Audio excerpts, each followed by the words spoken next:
14h-16h, Brigitte Lahaie, Sud Radio. Bonjour à tous, nous sommes ensemble durant ces 2 heures sur Sud Radio. Communiquer, on entend sans cesse qu'il faut communiquer. Et oui, nous sommes dans un monde de communication, paraît-il, et pourtant ce monde me semble ne pas aller si bien que ça, justement peut-être parce qu'on ne sait pas de quoi on parle quand on parle de communication. Je crois que pour bien communiquer, il faut déjà savoir communiquer avec soi-même, c'est-à-dire savoir ce que l'on ressent, quelles sont nos émotions et qui nous traversent, et puis ce qu'on désire. Avec mon invité Guillaume de Brébisson, on va parler de communication et on va parler de communiquer avec le cœur. C'est ce qu'il nous dit en tout cas, et il va nous expliquer dans un instant ce qu'il entend par là. En tout cas, pour moi, il y a quelques règles simples pour bien communiquer. Je pense qu'il faut déjà être vraiment à l'écoute de l'autre. Il faut être en présence, comme on dit aujourd'hui, sans interrompre. Il faut aussi savoir exprimer clairement ce que l'on ressent en parlant de soi et non pas de l'autre, qu'on agresse souvent. Il faut oser formuler ses attentes, ses désirs, ce qui n'est pas toujours si simple, notamment dans la relation amoureuse. Et puis, je crois qu'il faut se respecter. Enfin, on l'oublie trop souvent, il y a aussi ce qu'on appelle la communication non verbale, qui est parfois assez mauvaise et qui est du coup assez contre-productrice. Par exemple, un mauvais geste ou être en train de regarder son téléphone au lieu de regarder celui qui est en train de nous parler, on peut imaginer que ça coupe toute communication.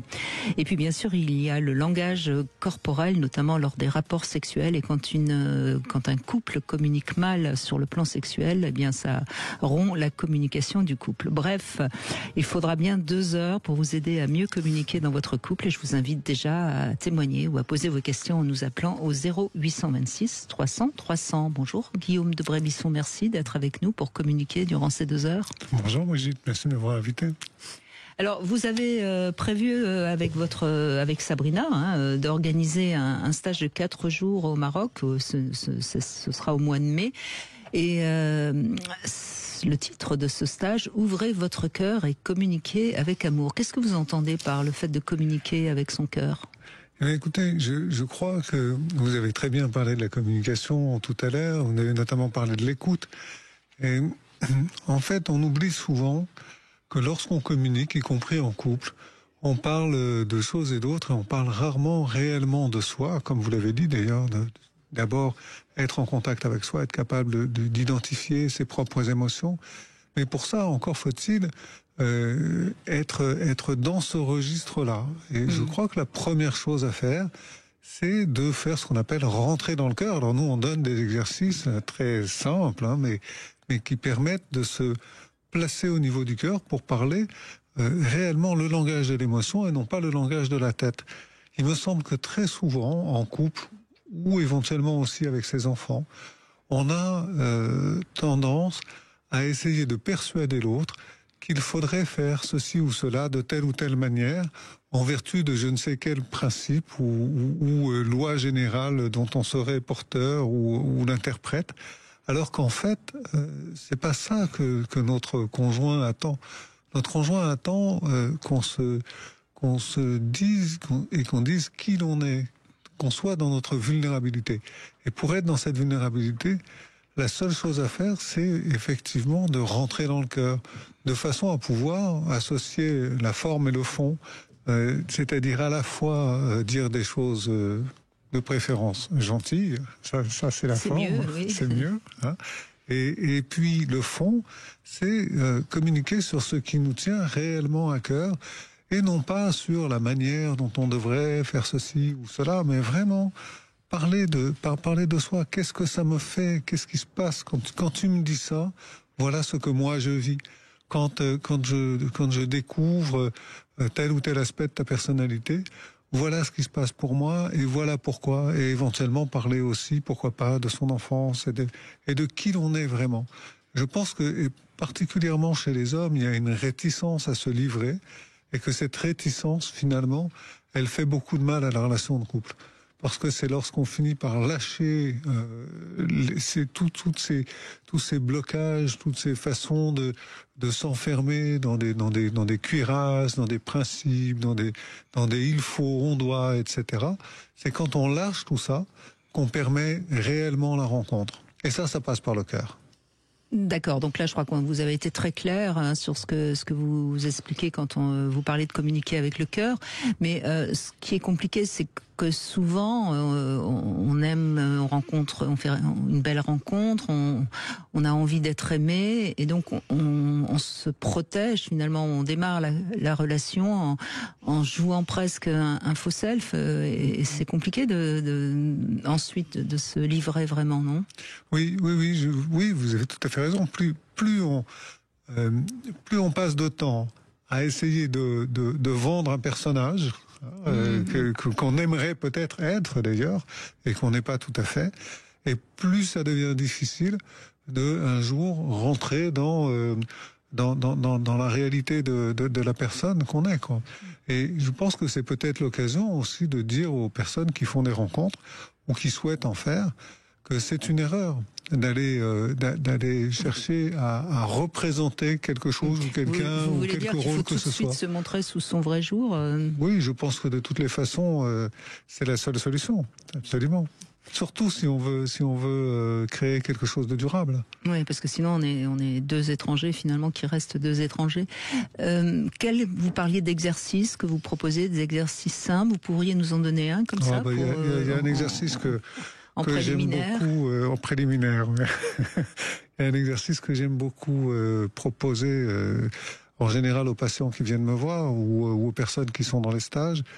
Ça commence par d'abord fermer les yeux, ensuite ralentir sa respiration jusqu'à ce qu'on ressente à l'intérieur de soi un apaisement. Ça vient assez vite. Il faut juste ralentir sa respiration. Mais on fait l'exercice à deux, face à face? Oui, on fait l'exercice à deux, face à face. Oui. Et puis, au fur et à mesure qu'on sent cet apaisement se créer à l'intérieur de son corps, on devient en mesure d'écouter à l'intérieur de soi, et notamment dans la poitrine, et donc on va entendre, on va percevoir un mouvement. Ce mouvement, il prend des formes différentes suivant les personnes, mais il est toujours là, et c'est le battement du cœur.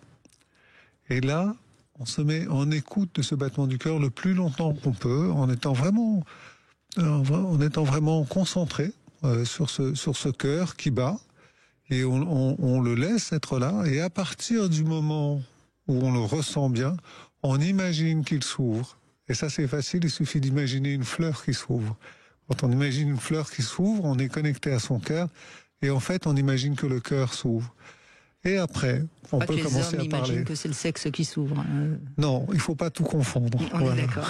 Il faut pas tout confondre, même si c'est très bien que le sexe soit en relation avec le cœur. C'est vrai. Oui. Et ça, c'est la suite de l'exercice que je donnerai pas ici, parce que c'est un peu plus long. D'accord. Mais on peut, en tous les cas, imaginer ce cœur qui s'ouvre. Et si on est deux, on peut pousser un petit peu plus loin en imaginant un lien entre les deux cœurs, qui peut être, on donne la forme qu'on veut, ça peut être un pont, ça peut être un rayon de soleil, je sais pas, un arc-en-ciel ou que sais-je, quelque chose qui relie nos deux cœurs. Le simple fait de petit à petit rentrer dans cette énergie-là, crée donc toujours un profond apaisement. Sans parole, en Tout ça, c'est sans parole. Oui, c'est et juste après, on peut parler. D'accord. Après, on peut parler, mais on parle, comme vous l'avez dit tout à l'heure, on parle de soi et de ses émotions. On dit pas tu, on dit voilà ce que je vis maintenant. Voilà ce qui se passe pour moi. Et là, à ce moment-là, normalement, doit survenir plutôt des sentiments amoureux, mais ça peut provoquer de la colère, de la tristesse, et ça, c'est aussi à interpréter, évidemment. On peut dire, on peut parfaitement dire, écoute, là, moi, je sens énormément de colère en moi, et on peut aussi dire d'ailleurs, et je sais pas pourquoi, ou bien, tiens. Ça me donne envie de pleurer. Je sens de la colère, et l'image que j'ai, c'est ça. J'ai telle image qui est là. Est-ce que tu peux m'aider à décoder? Parce que souvent, le partenaire, il a des idées aussi. Mais on parle de soi, on parle de ses émotions. Toutes les émotions sont OK, on peut toutes les nommer, il n'y a pas de problème.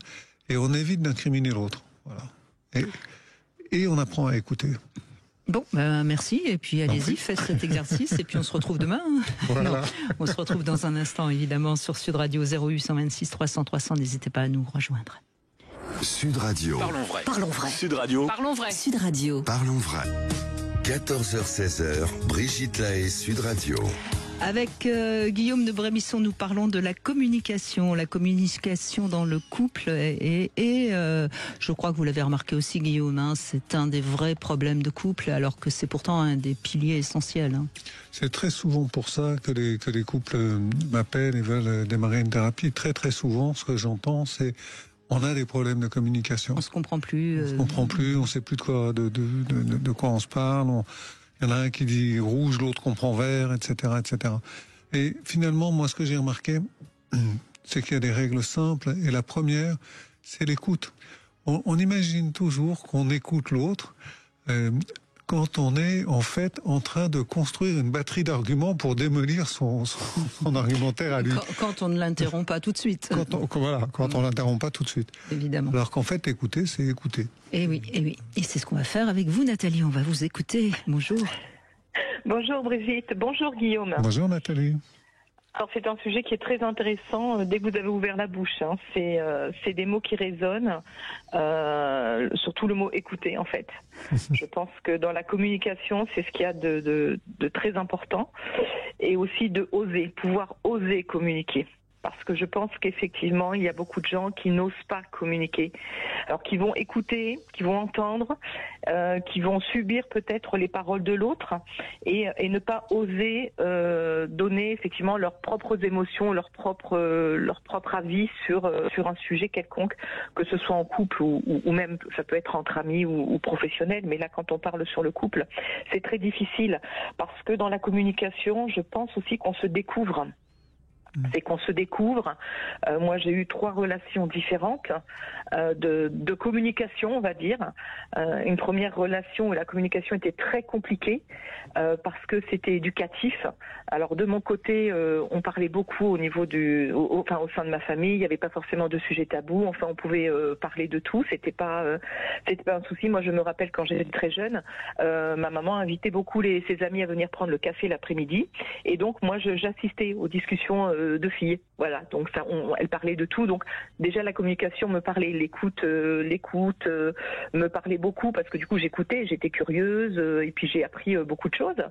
Après dans ma relation de couple, du côté de mon mari, la communication c'était pas vraiment le mot fort de la famille, hein, donc c'était assez compliqué. On a essayé de construire tous les deux notre couple sur des bases plus ou moins. Alors on s'écoute, on communique que quand on en a envie, que sur les choses importantes. Enfin, c'était pas très épanouissant, mais en même temps, on était jeunes. Puis après, j'ai eu une deuxième relation où là, c'était beaucoup plus ouvert. On pouvait parler de certaines choses. On a poussé la découverte de l'un et de l'autre dans la communication. Donc, pour s'installer dans une vie de couple, et puis aussi au niveau de la sexualité, ça a été un petit peu plus ouvert, en restant quand même dans des critères bien définis, puisque à l'époque, voilà, la sexualité c'était très tabou, on l'a découverte à travers des DVD, et la sexualité n'était que ce qui était à travers les images. Oui, ben, donc on avait du mal. Communiquer sur le plan sexuel, c'est peut-être encore là le plus difficile. Hein. Oui, ça demande une grande confiance, ouais.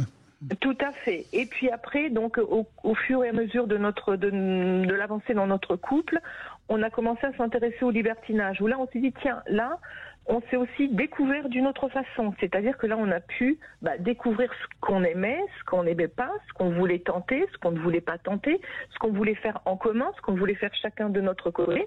Et c'est pareil, ça fait partie de la communication. Il faut pouvoir dire à l'autre, j'ai envie de rencontrer quelqu'un sans toi. C'est mieux d'avoir communiqué avant d'aller en club libertin, ça c'est sûr.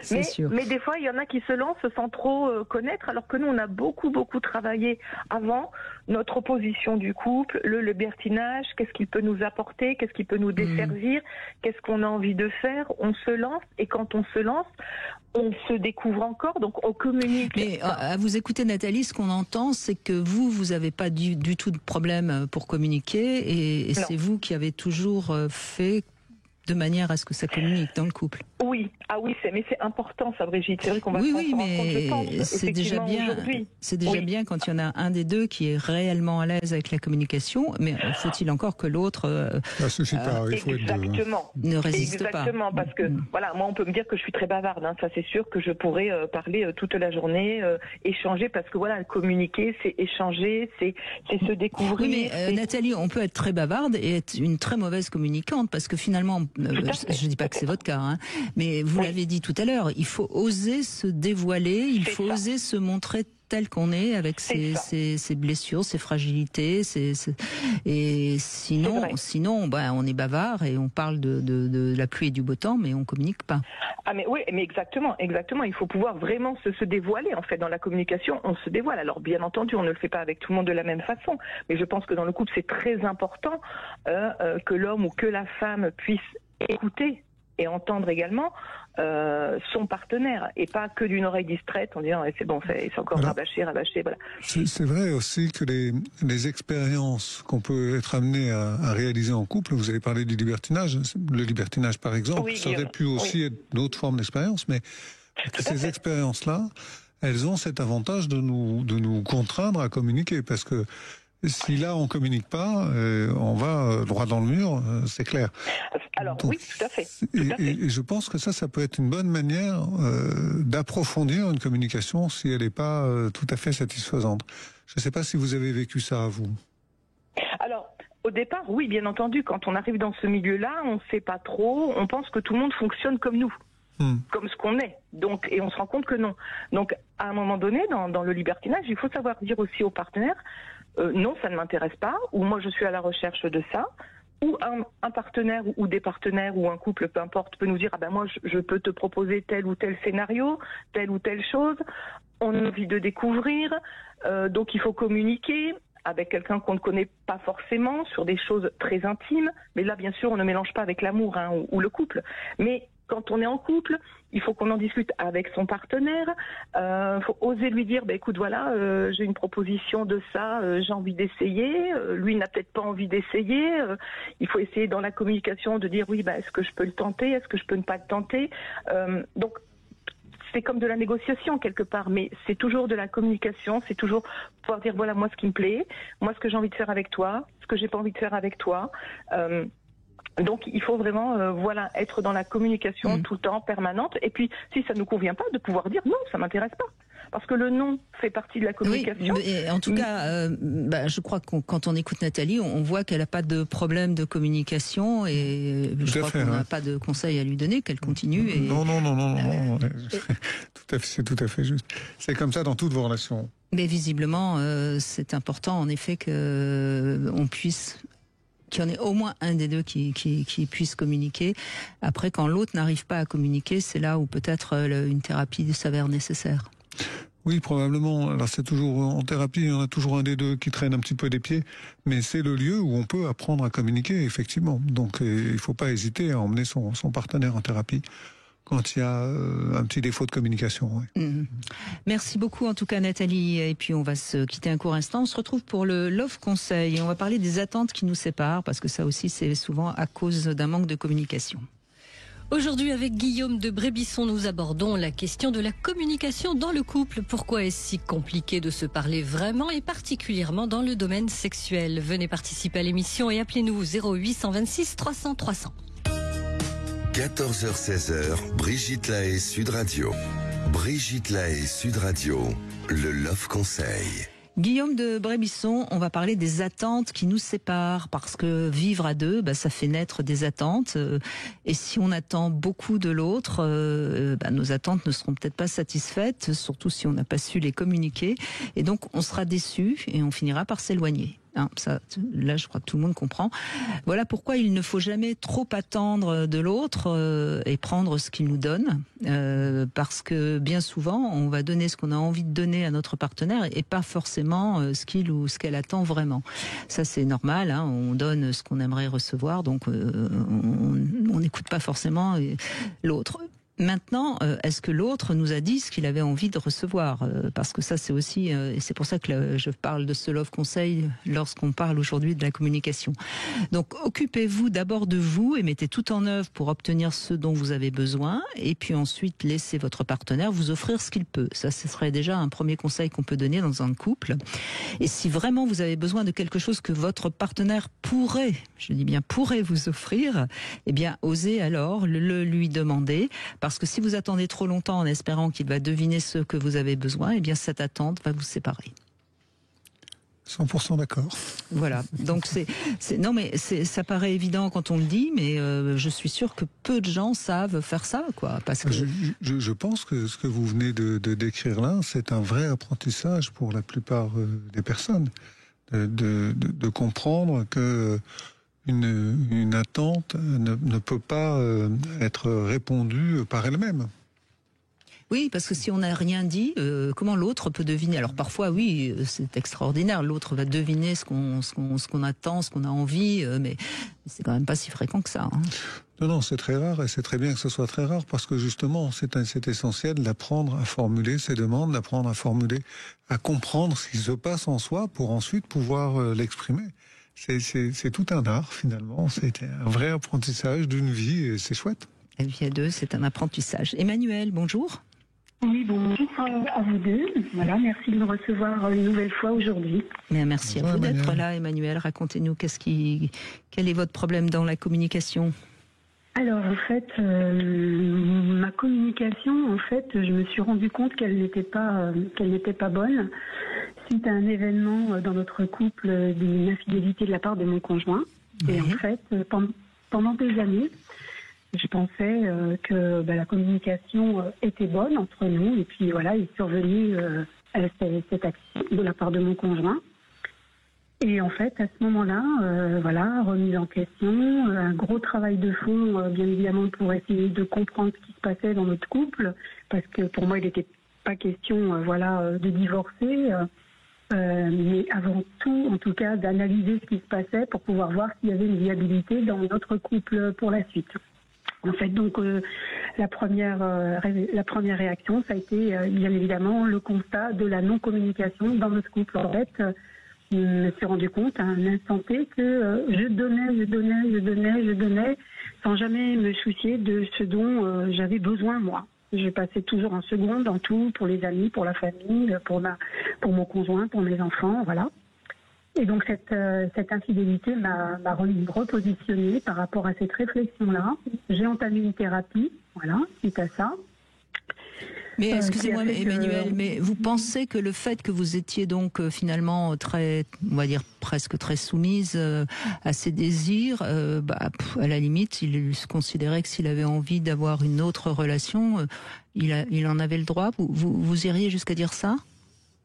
Non, je n'irais pas jusqu'à dire ça parce que ça m'a quand même carrément bouleversée. Que ça vous ait terriblement blessé, fait mal, etc. C'est pas ce que je veux dire, mais parfois quand on est trop soumis à l'autre, parce qu'il y a des hommes aussi qui sont très soumis, l'autre se croit beaucoup plus libre qu'il ne l'est, parce que normalement quand on est en couple, on n'est pas totalement libre d'aller voir ailleurs, normalement. Je me demande si c'est pas une question de limite dans cette histoire, c'est-à-dire... oui, forcément, je n'ai en fait jamais posé de limite, parce qu'il n'y avait pas de discussion dans notre couple à ce sujet-là. En fait, moi j'ai 63 ans, donc un parcours de vie commune de plus de 40 ans ensemble, puisque moi je l'ai connu très jeune, j'avais 17 ans, et c'est vrai que je pense que quand même, malgré tout, quand on rencontre quelqu'un à 17 ans, et puis quand on rencontre une personne à 25 ou 30 ans, on n'est pas dans le même positionnement de la vie et du couple. Et donc, pour moi, j'étais en pleine formation du couple, et il y a tout un tas de questions, si vous voulez, que je ne m'étais pas posée, que je ne lui avais pas posée. Pour moi, ça coulait de source. Je pensais que c'était un lien, ça se créait, puis qu'on suivait le même rythme et les mêmes besoins. Donc, en fait, c'est cette infidélité qui m'a positionnée par rapport à ça et qui m'a fait comprendre que, bien évidemment que non. La preuve en était, c'est qu'il a dû aller voir ailleurs pour trouver et combler à un instant T la souffrance qu'il avait et qu'il lui-même n'arrivait pas à exprimer. C'est ce qu'il vous a dit ? Non, c'est pas ce qu'il m'a dit, mais en fait, je l'ai compris par rapport à la thérapie que j'ai suivie moi. Attention, c'est pas ce qu'il vous a dit. Ouais. C'est ce que vous avez compris. Mais je suis en train de me poser la question de savoir si cette liaison extra-conjugale que votre mari a vécue et que vous avez découverte a été pour vous l'opportunité de justement ouvrir la question avec lui et de dialoguer sur tous ces points dont vous parliez tout à l'heure. C'est-à-dire quelles sont nos limites, qu'est-ce qu'on s'autorise, qu'est-ce qu'on se refuse, qu'est-ce que c'est finalement être en couple ensemble, etc. Vous avez eu ces dialogues? Toujours pas, en fait. Toujours pas. Ah, c'est dommage. Parce que en fait, j'aimerais bien. C'est pas que je ne voudrais pas. J'aimerais bien. J'ai essayé à plusieurs reprises de glisser sur ce terrain-là avec lui pour essayer justement de positionner un certain nombre de choses, mais je n'y arrive pas parce qu'en fait, dès que on rentre dans son intimité, d'une certaine façon, eh bien, il se ferme, il se bloque complètement. D'ailleurs, les thérapies, il les a toutes refusées. Les thérapies de couple, thérapie même pour lui, pour essayer, voilà. Mais qu'est-ce qu'il vous dit par rapport à cette infidélité? Visiblement, vous êtes toujours ensemble. Oui, on est toujours ensemble. Oui, donc il a envie de rester avec vous et vous avez envie de continuer. Il l'exprime, hein. Lui, il l'exprime clairement. Donc ça, c'est quand même déjà quelque chose d'important. Oui, tout à fait. C'est pour ça que je suis encore là aujourd'hui. Est-ce qu'il regrette ou est-ce qu'il s'est excusé? Est-ce qu'il a compris votre souffrance? Parce que c'est ça aussi qui est important dans la communication. Alors, je pense qu'il a compris que très récemment, puisque en fait, au tout début, il ne s'était pas excusé. En fait, il m'avait simplement dit, quand j'ai découvert en fait ça, il m'avait simplement dit, j'ai de la peine de t'avoir fait de la peine, mais je ne regrette rien. Et puis, il y a très peu de temps, donc près de 5 ans après, quand j'ai essayé d'exprimer ce qu'il m'avait dit et comment moi je l'avais ressenti, c'est à ce moment-là qu'il s'est excusé parce qu'il m'a dit non, ce n'est pas ce que j'ai voulu dire. Ce que je voulais dire, c'est que je regrettais ce que j'avais fait. C'est dans ce que vous présentez, dans ce que vous expliquez, on sent bien que vous auriez effectivement besoin de l'aide d'un professionnel pour pouvoir dialoguer ensemble d'une façon. Alors, une chose que vous pouvez peut-être dire à votre conjoint, c'est que en thérapie de couple, en tous les cas, tel que moi je la pratique, mais personne n'est accusé. On ne vient jamais pour jeter la pierre à l'un des deux. On est là pour que chacun puisse dire ce qui s'est passé pour lui, simplement ça. Simplement être sûr, apporter la possibilité à chacun des deux d'être entendu par l'autre. Simplement ça. Et déjà ça fait beaucoup de choses. Hein. On a fait 2 séances en thérapie de couple. La seule chose, c'est que sur les 2 séances qu'il y a eu, en fait, les 2 séances ont impacté considérablement mon mari. Parce qu'en fait, ça a traité au travers des questionnements de choses qu'il n'avait pas réglées de l'enfance, en fait. Et donc, c'est lui qui a été profondément troublé par ces 2 séances, et c'est pour ça qu'il a arrêté. Quel âge il a, votre compagnon? 65 ans. Oui, à 65 ans, il faut faire attention de ne pas trop toucher des failles, parce que j'entends bien là ce que vous dites, Emmanuel, et c'est important de l'entendre, et c'est important que tout le monde l'entende. Quand on a dépassé les 55 ans, il y a des blessures d'enfance qui sont un peu comment dirais-je, c'est pas cicatrisées parce qu'elles sont pas cicatrisées, elles sont colmatées avec du béton armé autour, et aller toucher ça peut vraiment faire s'écrouler la personne. Donc si vous avez l'impression que votre mari a vraiment été mal après ces 2 séances, ah oui, pleurait. Oui, donc c'est peut-être, après c'est à lui de décider, parce que là c'est à lui de décider s'il peut avancer dans la découverte de lui ou pas. Et comme vous avez l'air de l'aimer et que vous êtes vous au contraire très très lucide sur ce que vous êtes et sur ce qu'il est, peut-être qu'il faut quand même éviter de trop le mettre en danger par rapport à son âge, j'entends. Mais moi, ce que je voudrais, c'est arriver à trouver Alors c'est pour ça que je vous sollicitais, c'est plutôt arriver à trouver quelque chose que je peux mettre en place avec lui pour essayer de rentrer dans une communication. Je ne vais pas revenir sur un certain nombre de choses parce que d'abord je les connais. J'ai au travers de la famille, des amis, etc., de mariage, il y a des choses qu'on entend, on va parfois vibrer dès qu'on est tout mais vous avez fait, en plus vous avez fait une thérapie qui vous a permis de vous réparer de cette infidélité qui vous a fait terriblement souffrir. Visiblement, il vous a demandé pardon. Oui. Il vous a demandé pardon. A priori, il n'a pas envie de recommencer, je pense. Non, d'après. Alors, qu'est-ce que vous aimeriez entendre de sa part? Moi, c'est pas ce que j'aimerais entendre, c'est ouvrir cet axe-là que nous n'avons toujours pas dans notre couple, c'est-à-dire l'axe de la discussion. Dès qu'il est dans quelque chose qui le dérange ou qui le gêne ou qui va rentrer dans son intimité, il se ferme. Il me demande à moi de m'exprimer, d'être ouverte, etc., pour que lui puisse gérer les choses pour que je sois le mieux possible. J'entends, mais est-ce que il ne me laisse pas cette ouverture-là pour m'adresser à lui. J'ai bien compris et je viens de vous expliquer pourquoi, parce que c'est bon. Mais est-ce que quand il vous écoute, alors il vous écoute, c'est-à-dire qu'il vous laisse parler, et est-ce que vous avez l'impression qu'il entend ce que vous dites, et est-ce que ensuite il agit différemment par rapport à ce que vous lui avez dit? Pas toujours. J'ai l'impression qu'on n'arrive pas à... C'est comme si j'utilise un mot, comme vous disiez tout à l'heure, j'utilise un mot et que lui comprend un autre mot. Oui, parce que c'est ça c'est ça le danger. C'est-à-dire que vous essayez de communiquer, mais il n'est pas récepteur, quoi.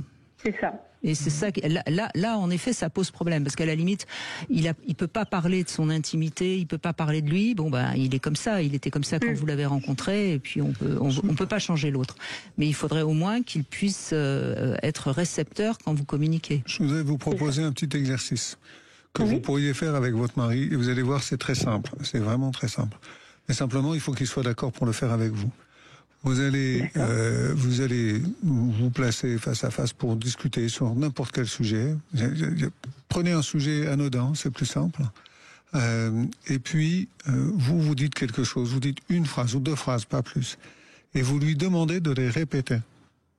Ça s'appelle faire le miroir. Vous lui demandez juste de dire, je t'entends me dire, parce que c'est vous qui parlez, c'est pas lui, donc c'est important qu'il ne prenne pas la propriété de vos mots. Je t'entends me dire, et il répète ce que vous avez dit. Simplement ça. Et après, il vérifie en disant, c'est bien ça, juste pour vérifier qu'il ne s'est pas trompé, c'est tout. Et puis, s'il ne s'est pas trompé, vous dites oui, c'est ça. S'il s'est trompé, vous dites oui, c'est ça, mais j'ai aussi dit, et vous en rajoutez un petit peu, pour juste préciser, et il vous répète ça. Et apprenez à faire ça sur des sujets qui sont absolument anodins et sans implication émotionnelle, ni pour l'un ni pour l'autre. Une fois que vous maîtrisez la technique, alors ça prend 10 minutes de maîtriser la technique, c'est pas une technique compliquée, on est d'accord. Une fois que vous maîtrisez la technique... avec certains hommes qui vont avoir besoin d'en rajouter, ça peut être compliqué. Mais je vous suis, vous avez raison Guillaume, c'est un très bon exercice. On est d'accord que l'idée c'est qu'on n'en rajoute pas, on transforme pas, on n'utilise pas de synonyme, on dit la même chose. Je dis, il fait beau à Toulouse. Je t'entends me dire, il fait beau à Toulouse. Voilà. Oui, mais il faisait pas beau hier. D'accord. Ah, mais ça suffit. et après, vous continuez cette technique-là sur vos émotions. C'est-à-dire, aujourd'hui, là, je me sens triste. Voilà. Je t'entends me dire que tu te sens triste. Faites ça, c'est pas compliqué. Et vous verrez que vous pourrez, si vous êtes de bonne foi tous les deux, vous pourrez réellement vous sentir entendu et que lui se sente entendu aussi, parce que ce sera son tour après de dire « Ah ben moi, je me sens, je sais pas quoi, en colère, ou heureux, ou joyeux », et c'est vous qui ferez le miroir. Mais comme l'a dit Brigitte, et elle a tout à fait raison, on n'ajoute rien, on ne change rien, on n'invente rien, voilà, on reste dans du miroir pur et simple. Essayez ça. D'accord. Je vais essayer. Et ben voilà, Emmanuel, vous n'aurez pas appelé pour rien, et je pense que ça va aider beaucoup de gens qui nous écoutent, parce que vous avez raison, c'est un exercice très basique, mais qui marche bien si on le fait régulièrement. Mais au début, ça demande un peu de travail. Voilà. C'est pas si simple que ça. Je suis sûre que certains auditeurs pourront témoigner. Merci beaucoup, Emmanuel. Merci. On fait une petite pause, on se retrouve dans un instant. Vous voulez parler à Brigitte Lahaie? 0826 300 300. 14h-16h, Brigitte Lahaie, Sud Radio. La communication, vous avez vu, Guillaume de Brébisson est là et il vous donne des conseils concrets. Si vous en avez besoin, n'hésitez pas à nous appeler sur Sud Radio 0826 300 300. Et puis bien sûr, vous êtes habitué, puisque vous faites des thérapies de couple, hein, donc vous êtes habitué à aider les couples à enfin arriver à communiquer. Bonjour Flo. Bonjour. Bonjour. Et bonne année à tous les deux. Merci. Eh oui, on a encore le temps de se souhaiter la bonne année. Oui, on a encore le temps. Alors, tout à fait. Bonne année à vous. Voilà, merci. Non, en fait, moi j'avais appelé, j'ai découvert votre émission il y a peu de temps et c'est vrai que je l'écoute maintenant tous les jours parce que bon, elle est intéressante et c'est des sujets qui sont intéressants et notamment aujourd'hui la communication. Et je voulais dire que il y a beaucoup de yaka faut que et que en définitive, concrètement, c'est pas si facile que ça. Et je suis bien d'accord. Je suis bien d'accord. Voilà. Et les clés, en fait, ouais, il faut faire ci, il faut faire ça. Mais bon, quand on est dans le vif du sujet et dans la vie réelle, malheureusement, c'est pas si facile que ça. Donc, j'aime pas dire moi je, mais bon, en l'occurrence, juste une petite explication. J'ai connu le père de mes enfants il y a longtemps. Et puis, il est parti au bout de 8 ans et ça fait 25 ans maintenant que je suis séparée. J'ai normalement tourné la page, on va dire, mais c'est vrai que à aujourd'hui, partie sans explication, aujourd'hui, je ne sais toujours pas réellement le pourquoi de cette séparation. Alors bon. J'avais mes garçons, je me suis focalisée sur l'éducation de mes enfants, mais la communication, elle n'a jamais été. Voilà. Vous arriviez quand même à communiquer au sujet de vos enfants ou pas ? À vrai dire, ça fait tellement longtemps que du coup maintenant je me rappelle plus réellement. J'en viens à me poser des questions. Mais qu'est-ce qu'on a fait pendant 8 ans, quoi ?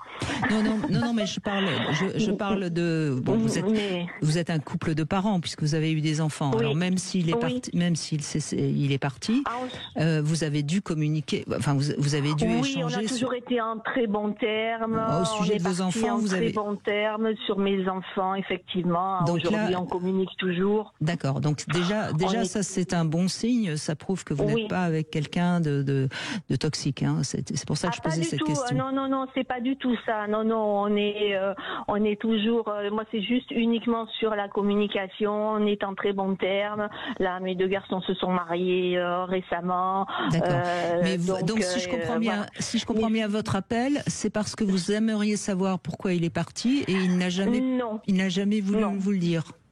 Non, c'est pas ça. D'abord, j'ai jamais réellement posé la question parce que de toute façon, la communication, comment on va dire, le sujet. Moi, je suis une personne, je n'aime pas les affrontements, je n'aime pas les discussions trop compliquées. Donc, je pose pas de questions, je ne me pose pas de questions non plus. Ça déjà, donc, je pars du principe. Ça empêche un peu la communication, ça. Exactement. Merci Guillaume de le souligner. Parce que si vous n'aimez pas la confrontation, vous êtes forcément une évitante de la communication. Eh oui. Après, ce que je veux dire, c'est que je n'aime pas les affrontements, mais ceci dit, si on me parle, je ne refuse pas de parler. Attention. Vous dites que je suis une évitante. Non, c'est pas. Je ne le refuse pas, si vous voulez. Mais si on vient m'expliquer, j'accepte le dialogue. Sauf que je vais peut-être pas forcément moi-même l'instaurer. Mais qu'est-ce que vous aimeriez aujourd'hui en termes de communication avec le père de vos enfants ? Est-ce que ça serait quoi votre désir ou votre demande, votre souhait ? Dire, c'est que la communication, c'est pas forcément verbal, mais ça peut être aussi physique, une image que l'on renvoie. Et aujourd'hui, la communication avec, ne serait-ce que pour rencontrer quelqu'un ou pour dialoguer avec quelqu'un, c'est compliqué. Voilà. Vous voulez dire pour vous c'est compliqué ? Oui. Parce que je n'ai pas les clés, parce que je ne sais pas faire, parce que je ne sais pas aborder quelqu'un dans la communication. D'accord. Alors Flo, voilà. derrière ça, ce sont des peurs. C'est-à-dire que vous avez peur de vous dévoiler, hein, si je puis dire. Et généralement derrière des peurs, il y a des mauvaises expériences. Hein. Mauvaises expériences. Donc est-ce que quand votre mari est parti ou votre compagnon, je ne sais pas si vous étiez marié, est-ce que vous n'étiez pas marié, mais est-ce que vous avez ressenti une sorte d'abîme qui vous a complètement fait vous écrouler parce que vous ne compreniez rien et que ça vous a totalement marqué? Est-ce que c'est comme ça que ça s'est passé ou pas? Alors, l'abîme, ça m'est tombé dessus sans que je m'en rende compte, en fait, sans comprendre le pourquoi. Comment je vais dire, ça m'est tombé sur la gueule, quoi, en fait. Bien sûr, oui. Comme ça, sans savoir ni pourquoi. Après, j'ai jamais eu forcément d'explication derrière, mais comme mes enfants étaient jeunes, ils étaient en bas d'âge. Oui, mais ça, vous nous l'avez déjà dit. Non, mais quoi qu'il en soit, revenez à vous, qu'est-ce que vous avez ressenti? Je pouvais pas m'abattre, quoi qu'il en soit. Je n'ai pas eu le droit de m'abattre. Bon, vous en êtes toujours là. Flo, ça n'a pas bougé. Flo, il y a quelque chose qui s'est cristallisé à ce moment-là, et c'est ça qui vous empêche aujourd'hui de vous dévoiler. Je crois, hein, Guillaume. Oui, je suis d'accord avec ça. J'ai juste une question complémentaire. C'est pendant ces 25 ans, vous avez été en relation avec d'autres hommes ou pas? Ou pas beaucoup? Très peu. Très peu. Oui, c'est ça. Alors effectivement, il y a quelque chose d'un peu gelé, quoi. Ouais. Après, c'est vrai que voilà, moi, comme j'avais mes garçons, c'était l'éducation de mes garçons, et puis point barre. Moi, je suis passée. Mais oui, Flo, mais aujourd'hui, ce n'est plus la priorité puisqu'ils sont grands, ils sont mariés, et ils vous laissent seuls. Ce qu'il faut que vous compreniez, et ça peut se réparer maintenant qu'on a trouvé si vous arrivez à aller travailler sur ce moment-là, et d'ailleurs on voit bien, vous me répondez pas vraiment, vous évitez la réponse parce que je pense qu'il y a quelque chose qui s'est passé de beaucoup plus douloureux que ce que vous imaginez, mais vous pouviez pas vous abattre et vous vous êtes, si je puis dire, occupé de vos garçons. Ça vous a occupé et ça vous a évité de prendre conscience de la souffrance énorme que vous avez ressentie à ce moment-là. Et c'est, alors je sais pas si à l'époque vous parliez un peu de vous ou pas, mais en tout cas, vous avez fermé quelque chose à double tour. Et c'est ce qui vous empêche aujourd'hui de communiquer avec un homme, parce que tout est gelé. Je trouve que votre mot que vous avez choisi, Guillaume, est très très bien choisi. C'est gelé. Je crois que vous auriez besoin de faire quelques séances, pas forcément énormément, mais en thérapie individuelle, parce que ça vous amènerait, ça vous réhabituerait à parler de vos émotions et de votre vécu intérieur. Et en ayant repris cette habitude, eh bien, ce serait plus facile pour vous de vous ouvrir aussi à d'autres personnes qui seraient pas du tout des thérapeutes, pour le coup, les hommes que vous rencontrerez. Mais s'ils savent pas qui vous êtes, c'est normal que rien ne se passe. Parce que vous nous avez beaucoup parlé d'événements, d'éléments, mais vous n'avez pas beaucoup parlé de ce que vous aviez ressenti ou d'émotions, vous voyez, parce que c'est fermé. Et pour ouvrir ça, je pense qu'il va falloir quelqu'un qui va vous écouter et puis qui va vous pousser dans vos retranchements jusqu'à ce que vous puissiez entrouvrir une petite fenêtre, et puis tout doucement cette fenêtre va s'ouvrir, et puis la porte, et puis ça y est, vous serez à nouveau apte à communiquer. Ouais. Mais ça va être un peu douloureux, donc c'est pour ça qu'on résiste, qu'on n'y va pas. Voilà, vous savez, c'est comme un membre qui a été avec un plâtre pendant 2 mois. Quand on enlève le plâtre, ça fait très mal et il faut rééduquer. Et c'est ce que vous avez besoin.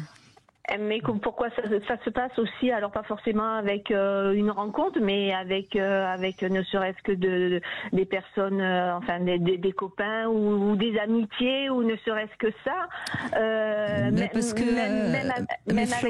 Flo, à quoi bon parler à quelqu'un, puisque de toute façon il est capable de s'en aller du jour au lendemain sans m'expliquer pourquoi.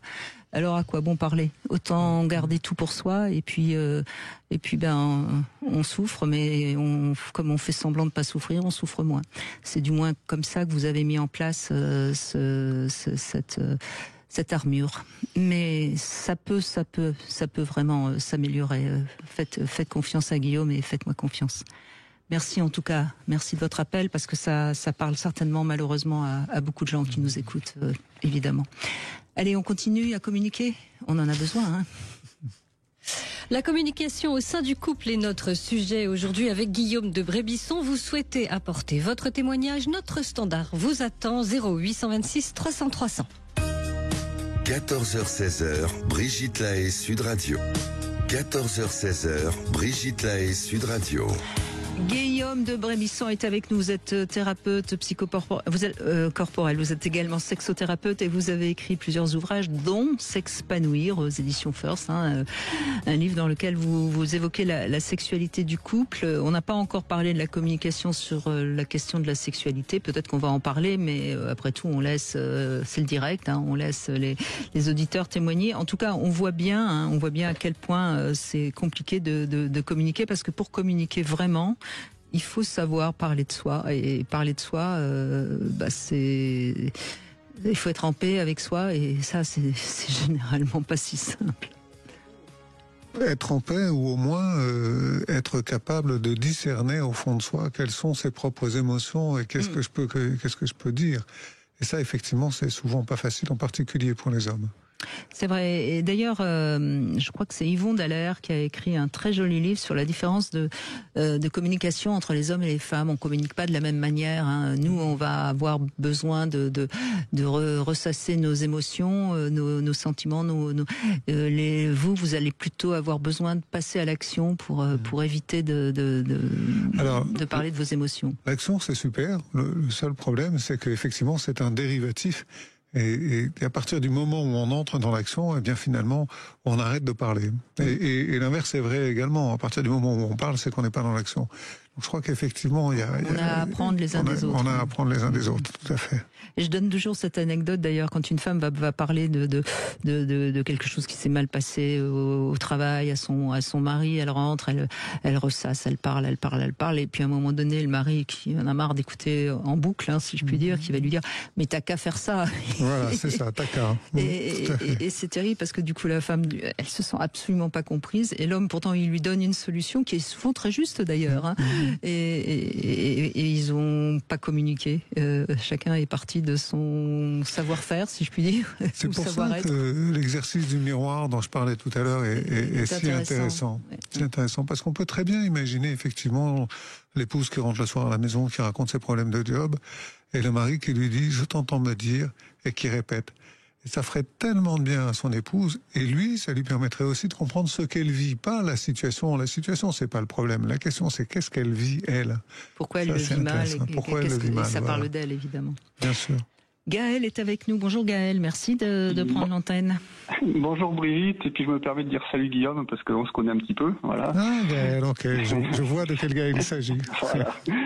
Et donc pour continuer ce qui a été dit, là aujourd'hui je voudrais vraiment parler de mon histoire et pas de ma posture d'accompagnant. Et de ma première relation en fait avec mon ex-femme, où j'avais la sensation d'être un grand communicant, au sens où je suis extrêmement bavard et je parle beaucoup. Et j'avais la sensation de communiquer dans le sens où je sortais tout ce qu'il y avait dans ma tête.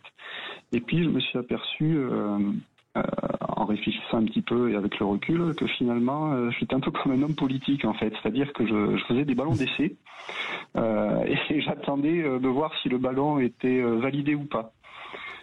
Si la loi pouvait passer ou pas. Exactement, c'est exactement ça. Et en particulier dans le domaine de la sexualité, pour le coup là j'embraye sur ce domaine-là. Oui, bien sûr. Vous êtes bien un homme. Welcome. Oui. J'étais tellement, je me connaissais tellement pas, j'étais tellement, habité par toutes sortes de mondes, on va dire, dans ma tête, de fantasmes, etc., que je ne savais plus faire la part des choses entre ce qui était de l'ordre du fantasme, ce qui m'appartenait, ce qui m'appartenait pas, etc., etc. Et comme j'avais très peur, en fait, de qui je pouvais être, je tentais la validation à l'extérieur pour savoir si en fait j'avais droit ou pas en fait, un petit peu comme un petit garçon qui demande l'assentiment en fait. Et donc je voudrais vraiment insister parce qu'aujourd'hui c'est différent. Je suis avec une nouvelle compagne Et puis j'ai fait tout un travail sur moi, mais je voulais vraiment insister sur ce fait que, et ça rebondit exactement à ce que vous disiez juste avant, tant qu'on n'a pas appris à se connaître un minimum, en fait, moi en tout cas, je ne parlais pas de moi. Je faisais des tests. Je faisais des tests de validation. Et ce n'est qu'en plongeant et en osant... finalement, oui, c'est-à-dire pour qu'on comprenne bien, c'est-à-dire au lieu de dire j'aimerais bien qu'on essaye d'acheter un jouet, je dis n'importe quoi, hein, c'est juste pour donner un exemple. Au lieu de dire j'aimerais bien qu'on achète un jouet, vous lui disiez tiens, il paraît qu'il y a un nouveau jouet qui vient de sortir, c'est pas mal. C'est un peu de ce genre-là, ouais. C'est un peu de ce genre. Ou alors, t'as telle copine libertine ou machin, elle fait ça, qu'est-ce que t'en penses? Et puis moi, je trouve quand même que les libertins, c'est quand même chouette parce qu'ils osent expérimenter des trucs et tout, hein. Enfin voilà, ce genre, ce genre de technique un peu foireuse. Et en fait, la vérité qu'il y avait derrière tout ça, c'est que j'avais extrêmement peur de parler de vos désirs. De mes désirs, et puis un très fort jugement aussi sur ce que je considérais être comme malsain, honteux, pas montrable à une femme, pas respectueux, etc., etc. Quoi. Dans tout ce que tu dis, Gaël, je me permets de te tutoyer en direct, oui, bien sûr. Puisqu'on sait tous les deux qui est l'autre. Dans tout ce que tu dis, il y a une chose qui me frappe aussi, c'est que, et qu'on n'a peut-être pas assez dit dans le début de cette émission, c'est que les bavards croient qu'ils communiquent parce qu'ils occupent l'espace et le temps de parole. Mais qu'en fait, souvent, ce déluge de mots, moi j'en fais partie des bavards, alors je sais de quoi je parle, hein. Ce déluge de mots ensevelit l'autre, hein, et ne permet pas d'ouvrir une communication, parce qu'une communication c'est une voie à double sens. Donc il faut laisser de l'espace pour l'autre, et en même temps ce déluge de mots permet aussi de justement, et c'est ce que tu dis là, ne pas rentrer en soi-même.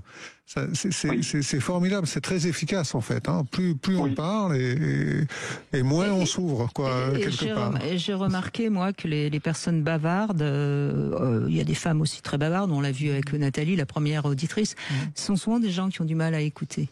Oui. De toute façon. Tout à fait, ouais. Parce que justement. Complètement. Ça rend... complètement. C'est pour ça que je voudrais... Non, je voulais juste enfoncer un clou de plus en disant que la communication, c'est l'écoute. C'est surtout ça. Mais je veux pas, justement, je veux t'écouter et pas t'interrompre. Mais vous avez raison, Guillaume.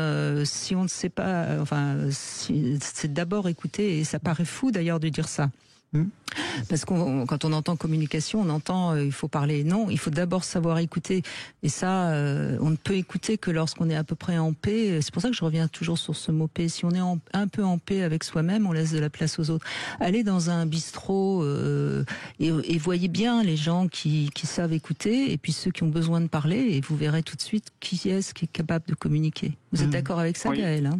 Ouais, complètement, ouais. Et je fais un lien entre savoir écouter l'autre et savoir s'écouter soi.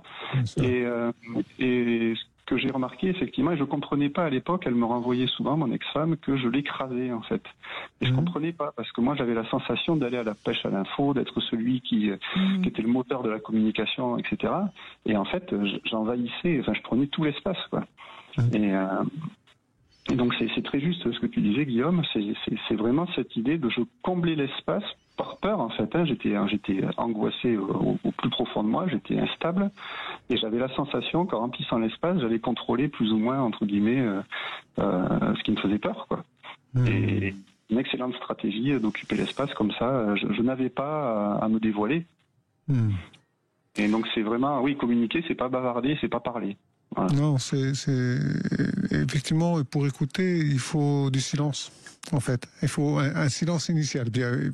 Il faut permettre à l'écoute de se mettre en place, et ensuite ça permet à la parole vraie de se mettre en place. Et après, on entre dans une communication. Vous connaissez cette blague, hein, c'est pour ça qu'on a 2 oreilles et une seule bouche. Hein. C'est ça. Et juste pour terminer, du coup, moi j'aime bien l'exercice, j'aime bien le bâton de parole, du coup, le principe. Ah super, le bâton de parole, ouais, bien sûr. Allez-y, racontez. L'idée, c'est qu'en fait, c'est alors de prendre symboliquement un bâton de parole qui peut être autre chose qu'un bâton, mais un objet en tout cas. Il y a le sablier aussi, oui. Oui, voilà, ouais. Et tant que j'ai alors je préfère le bâton par rapport au sablier, il n'y a pas de notion de temps en fait. C'est-à-dire que tant que j'ai le bâton dans mes mains, ça veut dire que j'ai encore besoin d'espace pour m'exprimer, et la règle c'est que l'autre se tait. Et une fois que j'ai terminé, je dis ok, j'ai terminé. Et ensuite, l'autre peut s'exprimer, mais c'est pas un débat. Et donc, C'est vous ça. donnez le bâton à l'autre et c'est l'autre qui parle avec le bâton. C'est comme Oui, un tout à micro, fait. en fait. Mais en C'est le même parlant, principe. ouais, Alors, et la je règle, par suis contre, c'est d'accord, pas un mais débat, ça rebondit pas. En fait. Oui, mais je C'est suis ça, d'accord, le mais il truc. faut peut-être aussi chronométrer, parce que s'il y en a un qui a le Il bâton faut se donner une limite. Ouais. 50 minutes et l'autre 10 minutes, il y a quand même un petit problème de communication, Gaël. J'entends, et en même temps, celui qui a parlé 50 minutes, la règle, c'est que si l'autre a envie de parler 2 heures, alors en fait, ça se passe jamais comme ça dans la réalité. Il n'y a pas de déséquilibre aussi important, mais j'aime bien cette idée en tout cas. C'est et un, on peut c'est mettre un une bon limite, exercice. évidemment, hein. Voilà. C'est un bon exercice aussi. Merci de le confier aux auditeurs, Gaël. Merci. Oui, Voilà. ça peut être aussi un exercice. Ça peut être n'importe quel objet d'ailleurs. Hein. Oui, bien sûr. Oui, je dis pas de parole. Ça peut être un chewing-gum de parole. Hein. Non mâché, parce que ça colle au doigt. Eh bien, merci Gaël de cet Merci, échange. Gaël. Merci d'avoir appelé. Super. Allez, on continue à communiquer ensemble et vous pouvez bien sûr nous rejoindre sur Sud Radio 0826 300 300. À tout de suite. Venez apporter votre témoignage et réagissez à l'émission en appelant dès maintenant le 0826 300 300. 14h-16h, Brigitte Lahaie, Sud Radio. Écoute. 14h-16h, Brigitte Lahaie, Sud Radio. Guillaume de Brébisson est avec nous. Vous êtes sexothérapeute et auteur également de S'expanouir aux éditions First. Nous avons Rose qui nous appelle et je crois que vous réagissez au témoignage de Flo qu'on a entendu tout à l'heure qui s'est fait quitter sans trop savoir pourquoi. C'est cela. Bonjour Rose. Bonjour. Oui, bonjour Brigitte et Guillaume. D'abord, merci pour votre émission que j'écoute assez souvent. Merci à vous. Qui m'apporte toujours quelque chose en plus, des réflexions et un travail. Alors, une thérapie, moi j'en ai fait une, mais je comprends toujours pas. En fait, on était en séparation, mais ce que je ne comprends pas, c'est que donc mon ex-mari, il déposait les enfants le week-end et il m'a dit dans 15 jours. J'ai dit d'accord. Et en fait, 15 jours après, personne. Et donc, on a eu peur qu'il lui soit arrivé quelque chose. Ma fille et mon fils adoraient leur père, hein, ce qui est normal.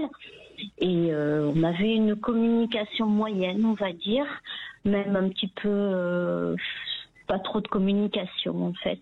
Moi j'avais instauré quand on était ensemble, on écrivait sur un papier, voilà, on essayait de communiquer, mais il y avait à un moment donné il y a eu un décrochage de la communication.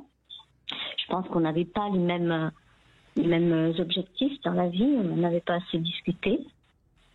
Et donc on s'était mariés, on avait eu 2 enfants et à un moment donné, bon, mon ex-mari était franco-brésilien et à un moment donné il m'a dit de toute manière c'était que pour la carte de résident que je suis avec toi, mais bon c'était dans le coup de la colère.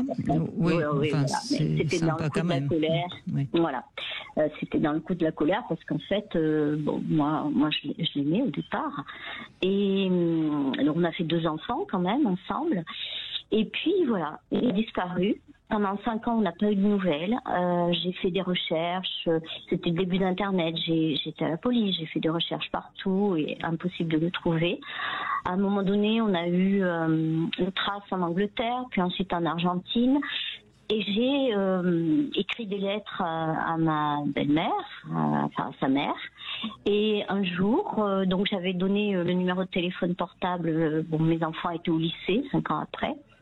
Et donc j'avais donné le numéro de téléphone portable de mes 2 enfants. Et un jour, j'étais dans le train de retour de chez mes parents avec ma fille. Et le téléphone sonne et c'était lui, 5 ans après. Et qu'est-ce qu'il vous dit ? Alors, il n'a pas voulu me parler à moi. Il a parlé à ma fille en lui demandant comment elle allait, etc. Et qu'il voulait les revoir si je donnais l'autorisation qu'il vienne le voir. Il était au Brésil.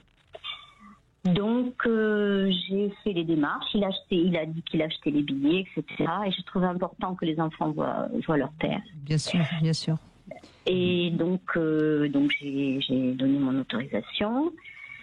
Ma fille allait avoir 18 ans, je crois, ou 17, et enfin, ils avaient entre 16 et 18 ans tous les deux. Donc, oui, donc des âges où ils peuvent aller seuls retrouver leur père sans trop de danger. Voilà. Oui. Je les ai accompagnés.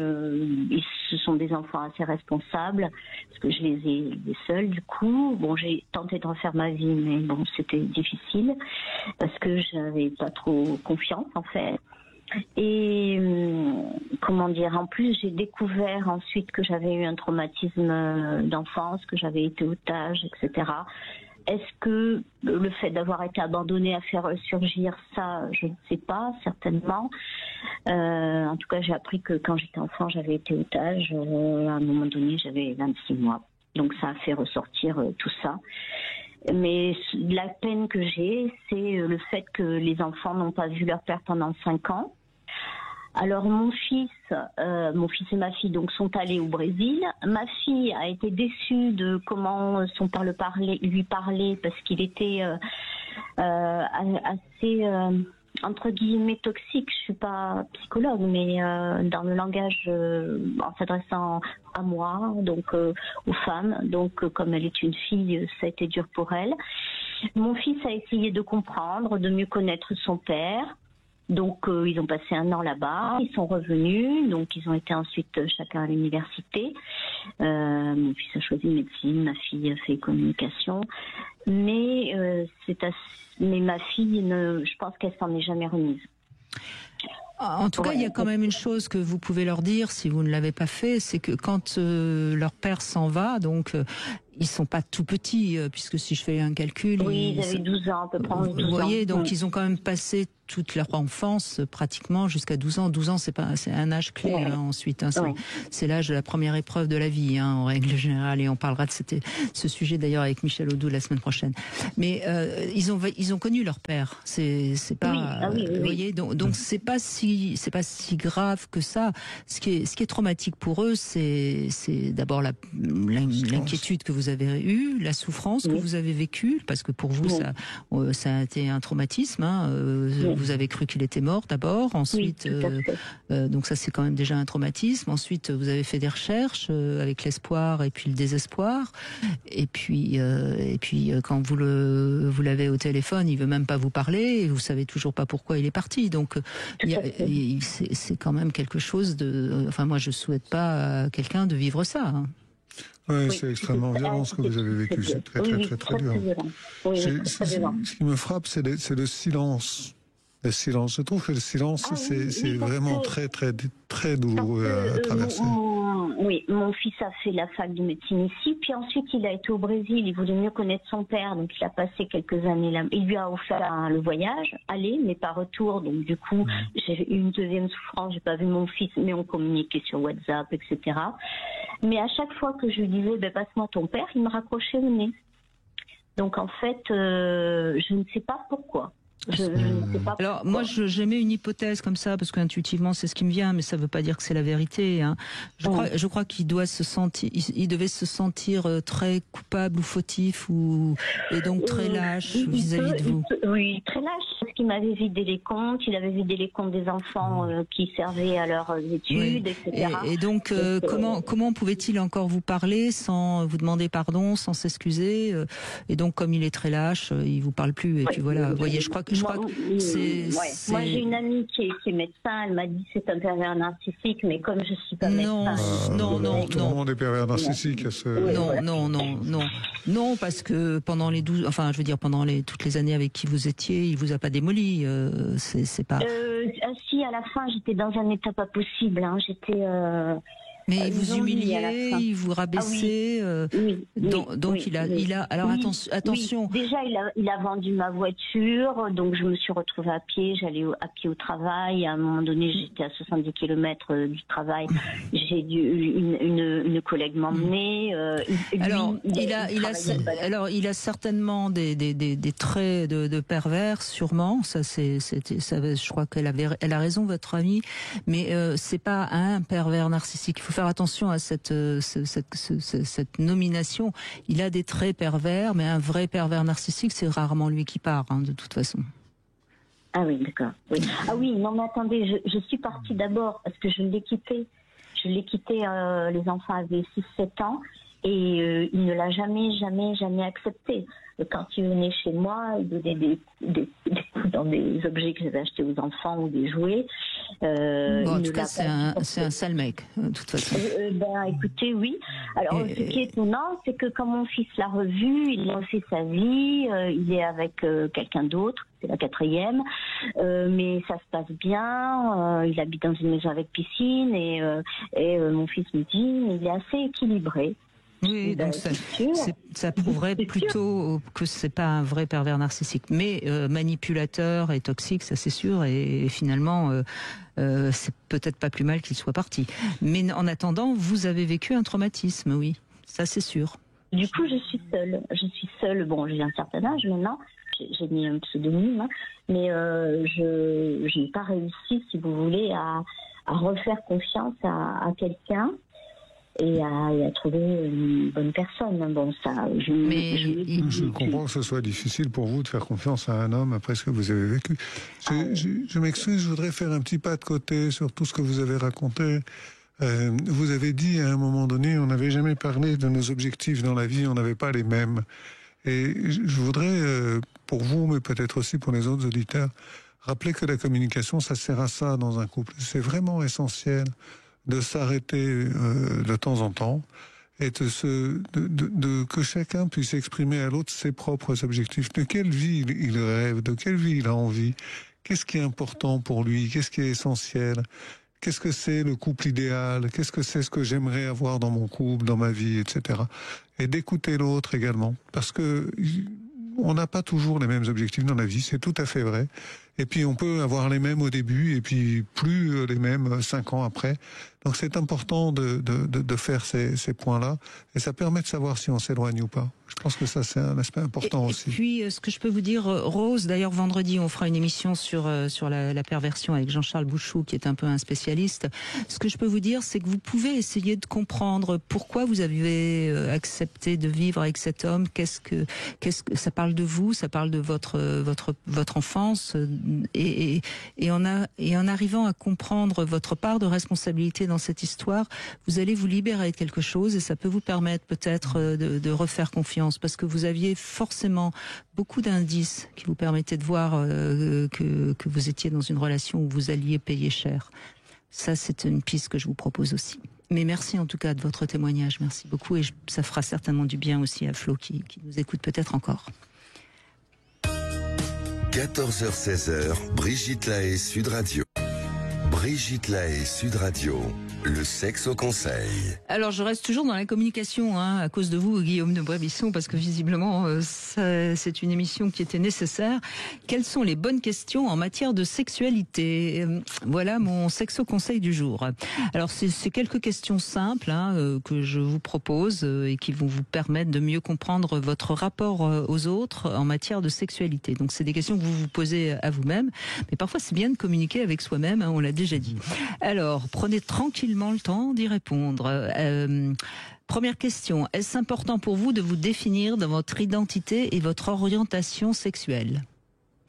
Question intéressante, hein. Un vrai sujet. Ouais. Il y a des personnes, ils ont vraiment besoin de montrer à tout le monde qu'ils sont homo, par exemple. Ou hétéro. Oui. Enfin, hétéro, c'est moins fréquent parce que on est tout. Enfin, si, vous avez raison. Oui. Donc ça, c'est déjà un signe que ça parle de vous, évidemment. Alors pourquoi? C'est la deuxième question qu'on peut se poser. Ensuite, avez-vous besoin de vous sentir dans la norme en ce qui concerne vos pratiques? C'est intéressant aussi ça. Ensuite, est-ce que vous avez déjà menti sur ces sujets? Ou exagéré vos prouesses? Non, jamais. Jamais, ben voyons. Et à qui? Est-ce que vous avez tendance à aimer un peu choquer sur le plan de la sexualité? Ou au contraire, est-ce que vous avez un peu honte de parler de votre intimité?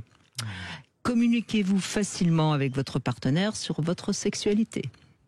Eh bien, si vous répondez, je vous demande pas de répondre à moi ou à quelqu'un d'autre, mais déjà à vous-même très clairement et très franchement sur ces quelques questions, eh ben vous en saurez déjà un peu plus sur votre sexualité et j'allais dire vos difficultés, parce qu'on en a tous un petit peu quand même, faut bien le dire.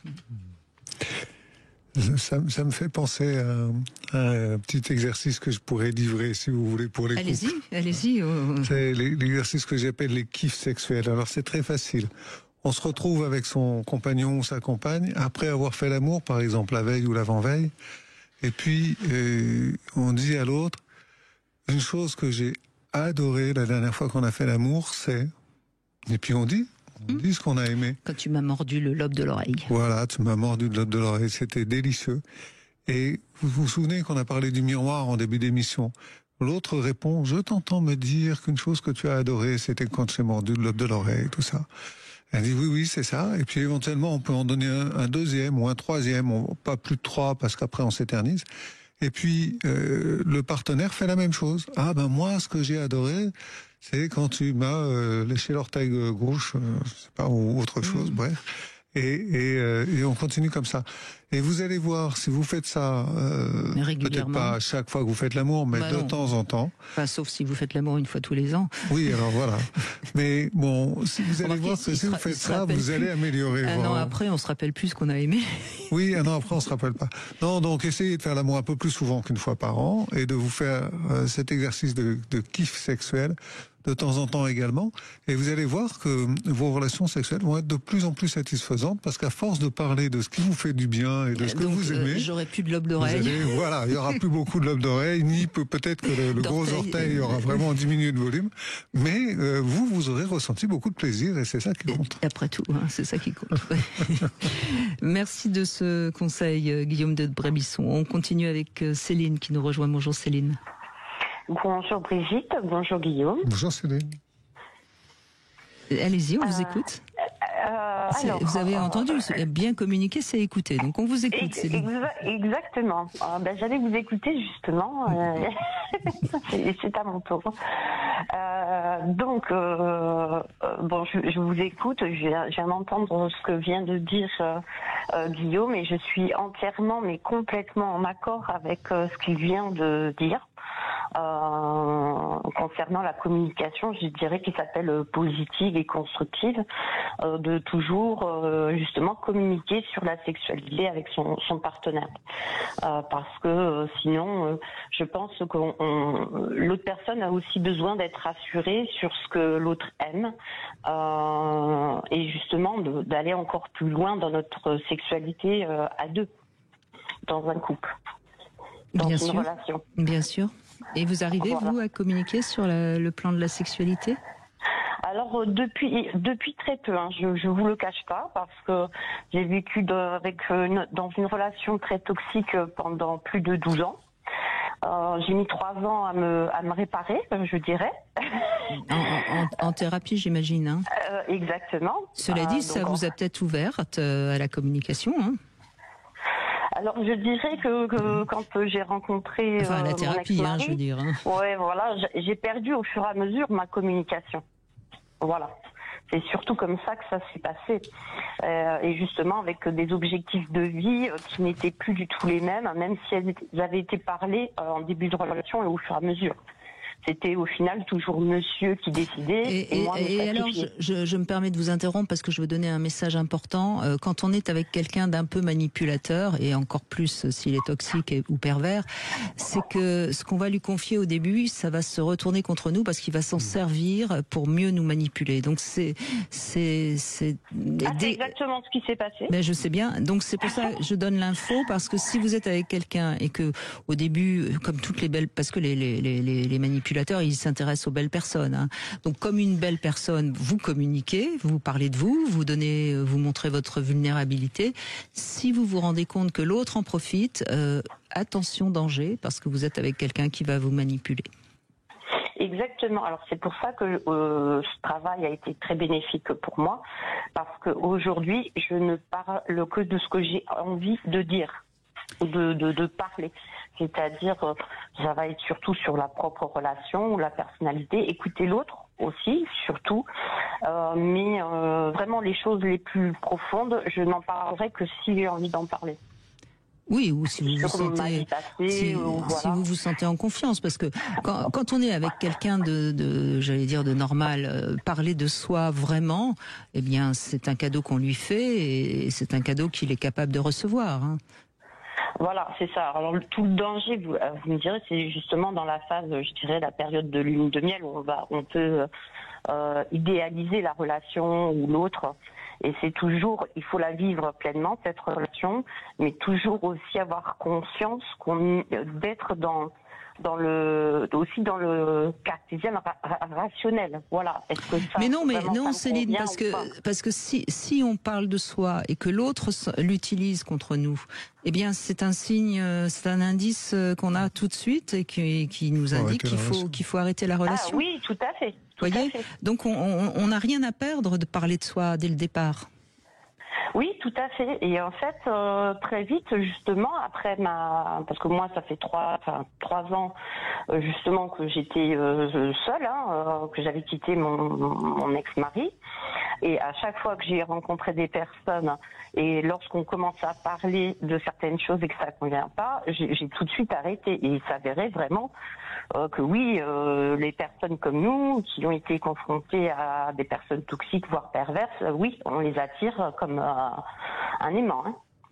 Ah ben, ça veut dire que vous n'avez pas. C'est parce que vous n'avez pas encore. Oui, mais c'est parce que vous n'avez pas encore assez avancé dans votre travail. Parce que à un moment donné, quand on a été comme vous dans ce genre de relation et que donc on a payé cher, à un moment donné, quand le travail a été fait, on ne retombe plus dans ce genre de choses. Si on retombe, c'est qu'il y a encore du travail à faire. Ah oui, moi je vous parle vraiment dans le tout début de la relation, même s'il s'est pas passé quelque chose d'intime, c'est une découverte de deux personnes, tout simplement, hein, je parle là. Alors si vous arrivez, si vous parvenez à la... Voilà, tout de suite, ça s'arrête, moi. Ça s'arrêtait tout de suite, net.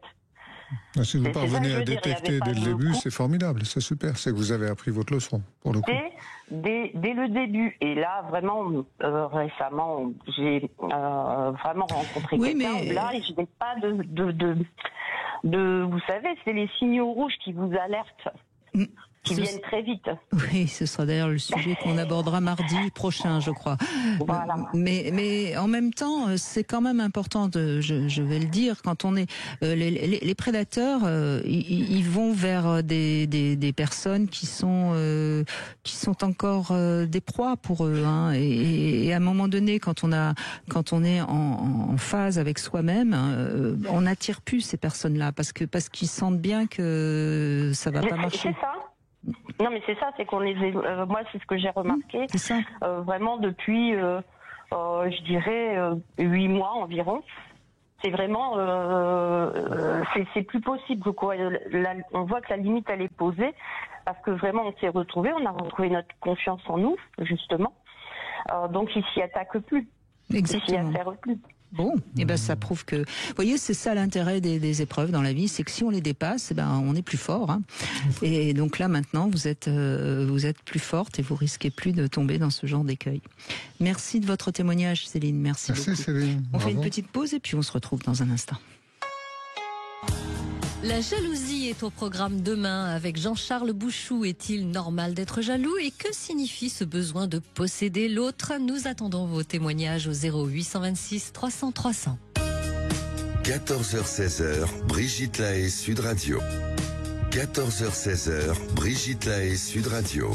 En compagnie de Guillaume de Brébisson, nous parlons de la communication. Je rappelle aussi, bon, c'est au mois de mai, mais vous pouvez peut-être déjà vous inscrire, vous organiser un stage de 4 jours au Maroc. C'est pas mal. Ouvrez votre cœur et communiquez avec amour. Si vous voulez vous inscrire éventuellement, vous allez sur le site université-de-l'amour en un seul mot.fr. Mais vous retrouverez ça sur sudradio.fr évidemment. On va conclure avec Vidémo qui est avec nous. Bonjour Vidémo. Bonjour Brigitte, bonjour Guillaume. Bonjour. Bonjour, merci de témoigner. Merci de me laisser la parole. Je voulais juste vous dire que j'étais vraiment d'accord avec ce que Guillaume venait de dire tout à l'heure, à savoir que le couple vraiment a besoin de communication. D'ailleurs, pour moi, la communication, c'est le ciment du couple. Hein. C'est grâce à lui, si jamais une union peut durer, voire éternellement, ce que j'espère pour le mien d'ailleurs. Oui, je crois que c'est un des piliers, je dirais pas que c'est l'essentiel ou le premier. Non, mais c'est un des piliers, c'est vraiment. Mais c'est indispensable. Mais je suis d'accord. Oui. Et tous les thérapeutes le disent. Hein. Oui. Moi, je vais sur mes 39 ans de mariage. Et nous deux. Merci. Nous deux sommes ouverts, autant elle que moi, à la communication. Alors félicitations, parce que vous êtes un homme, donc ouvert à la communication. C'est plus rare qu'avec les femmes. Bravo. Je l'ai connue, elle allait sur ses 18 et moi j'en avais 20. Et à l'époque, il était encore de tradition de rester vierge jusqu'au mariage. Et je l'ai connue donc vierge, et on a consommé juste après notre union. Et j'ai eu beaucoup de chance, pas qu'elle fût vierge, mais j'ai eu la chance d'épouser une femme franche, sincère, qui n'a jamais simulé, qui a toujours dit ce qu'elle ressentait. Et vous avez su l'écouter. C'est ça, parce que la simulation, elle vous induit en erreur. Une femme qui dit éprouver du plaisir alors que ce n'est pas vrai, son partenaire va continuer à faire les mêmes gestes sans jamais rien changer. Et ça ne donnera aucune solution à résoudre ce problème. Alors c'est une impasse, la simulation, ça c'est certain. Oui. Est-ce que vous pouvez nous dire justement dans quelle, peut-être une situation que vous pourriez nous confier, dans laquelle votre capacité de communication à tous les deux vous ont permis d'avancer Oui, justement, lors de la nuit de noces, elle m'avouait qu'elle n'avait ressenti que de la douleur. C'était normal puisqu'elle perdait son hymen. Mais les jours se succédaient et elle me disait toujours ne rien me sentir, à part encore un peu de douleur. Donc manque de plaisir, manque de lubrification, puisque je m'y prenais vraiment pas bien. Et j'en ai fait ma quête du Saint Graal, à savoir comment donner du plaisir à mon épouse. Alors je changeais des caresses, je changeais les attouchements. Elle me disait si elle ressentait plus de plaisir ou pas, si elle préférait ceci ou cela. Et ça nous a permis de mieux nous connaître. Ça, c'est magnifique que vous ayez vécu ça. C'est très souvent en sexothérapie, je conseille aux couples de temps en temps d'avoir un moment où ils font l'amour et où chacun exprime à l'autre voilà ce que ça me fait, voilà ce que je vis maintenant, voilà ce que j'aimerais, est-ce que tu pourrais faire plutôt comme ci, plutôt comme ça. Mais c'est souvent difficile à mettre en place et j'entends que vous l'avez fait naturellement, c'est formidable. Tout à fait, oui, tout à fait. C'est elle qui au départ a eu la capacité à dire et beaucoup de femmes vont subir pendant longtemps un peu de douleur et n'osent pas en parler par peur par honte, par peur d'être ridicule. Et vous avez certainement su la première fois accueillir ce qu'elle vous a dit. Sans vous sentir vexé ou du tout. C'est bien aussi parce que pour certains hommes c'est une critique qui est difficile à entendre. J'ai su me remettre en question puisque elle me disait c'est sûrement de moi que vient le problème. J'ai dit non ça vient de nous deux et il faut qu'on s'accorde. Mais vous étiez vierge aussi vous ou pas? Oui. Ah oui, d'accord. Oui, donc. Mais elle handicap, elle avait arrêté sa scolarité en CM2, moi en terminale. Mais donc il y avait quand même de la théorie, mais pas de pratique encore. Mais j'ai su faire. Aujourd'hui, je peux vous assurer que tous nos rapports sont aboutis. Et vraiment. Et c'est quoi un rapport abouti? Tous les deux, on fait en sorte de prendre notre licence en même temps. Bien sûr. En même temps. En même temps, bravo. Oui, avec ma méthode, on y arrive très bien. Donc là, quand même, bravo. Et alors, qu'est-ce qui vous a permis de vous améliorer? Vous avez lu, vous avez regardé Oui, j'avais pas mal de lectures érotiques et tout. Donc, il y a juste eu des pratiques que je n'osais pas faire à la base parce qu'elle était d'un domaine très puritain et je craignais de la brusquer un peu trop. Donc, j'ai attendu quand même assez de temps avant, par exemple, de pratiquer le cunnilingus. On avait compris, oui. Pour elle, le sexe de la femme était un objet sale qu'il ne fallait absolument pas faire ce genre de choses, quoi, voyez. Donc petit à petit, on a su vaincre les tabous et voilà, c'est merveilleux. C'est magnifique, c'est vraiment un très beau témoignage, je trouve, parce que je dis souvent, notamment dans mon livre S'expanouir, je dis ça, que la sexualité, c'est un chemin d'initiation à deux, un chemin de découverte, de curiosité, etc. Et vous venez exactement d'illustrer ça, et ça se fait sur les années, avec de l'écoute, avec du partage, avec du respect, avec de l'amour. Et quand c'est comme ça, c'est vraiment très très beau. C'est à ça, finalement, que peut servir la sexualité dans une relation de couple. Oui, et puis l'avantage dans votre couple, parce que quand même 39 ans et on entend bien que vous continuez à faire l'amour et que vous vous donnez du plaisir réciproque, l'avantage c'est que vous avez communiqué et vous avez avancé ensemble. Et obligatoirement, vous vous êtes découvert, vous avez su vous donner le plaisir que chacun a besoin, et à partir de ce moment-là, il n'y a pas de raison que la sexualité s'arrête ou soit moins bonne. C'est ça. Tout à fait. Le problème de beaucoup de couples qui sont sur le long cours et qui finissent par plus avoir de sexualité, c'est parce qu'ils ne communiquent pas là-dessus. C'est ça. Et qu'ils arrivent. J'imagine que vous avez dû beaucoup approfondir en fait vos ressentis, vos sensations l'un à l'autre. Voilà.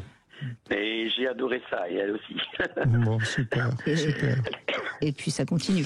Mais est-ce que quand même, parce que j'aime bien toujours aller creuser un petit peu des mots. Est-ce qu'il y a quand même eu à un moment donné des petits accros? Je parle pas sexuellement là, hein, je parle des petites disputes pour des points sur lesquels vous n'étiez pas tout à fait d'accord.